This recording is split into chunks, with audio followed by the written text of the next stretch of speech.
Phone for social media or text messages all day long. You are not alone. Yeah, it turns out there is science behind it and a new effort to get people to put down their phones. David Highfield is here to explain. New at 11. David. Susan and Ken, I will admit, I am guilty of this. I know I look at my phone way too much. There are families that sit down at the dinner table and instead of talking to each other, they're just all on their devices. Well, one man has launched a campaign encouraging us to change our ways.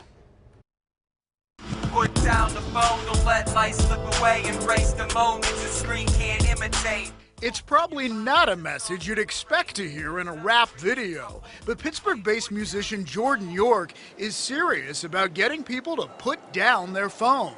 You go to Pirate games, you go to Penguin games, and it's like so many people are worried about getting that picture for Instagram, getting, that video for the Snapchat, and it's like, are you there to enjoy the game, or are you just there to show people that like, hey, I'm having a good time, my life's great? I think the video is a very powerful piece of art. Dr. Brian Primack from Pitt Center for Research on Media, Technology, and Health is impressed with the song. I think that kind of message is probably more powerful than a lot of our health education. No wonder we're drawn to our phones. Research has shown you can actually have a chemical reaction to social media. Dopamine, the pleasure chemical, is released when we see that like, when we have that positive feedback. The put down the phone video shows people around the table and in a crowded room with everyone buried in their phone rather than talking to the people with them.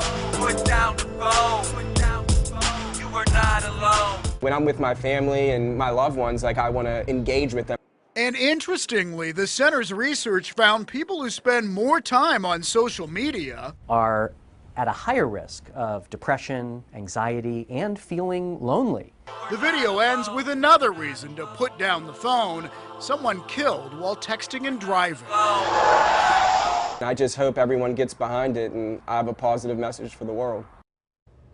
What Dr. Primack says, the more platforms are on, like Facebook, Twitter, Instagram, etc., the more likely you are to be depressed. And when it comes to how disruptive this is in your life, he says it's not about the time spent as much as the frequency. If you're checking your phone 20 times a day or more, of course, that can be very disruptive. And Ken and Susan, people actually do get addicted. Yeah. There are actual rehab programs now for people who have a compulsion with video games and social media. Well, in many cases, it's designed knowing what the human vulnerabilities are, right? Exactly. Yeah, In fact, the they key in doctor on talks that. about that. Yeah. Yeah. All right. They know exactly what they're doing. All right, David, thanks. All Now, right, even David, if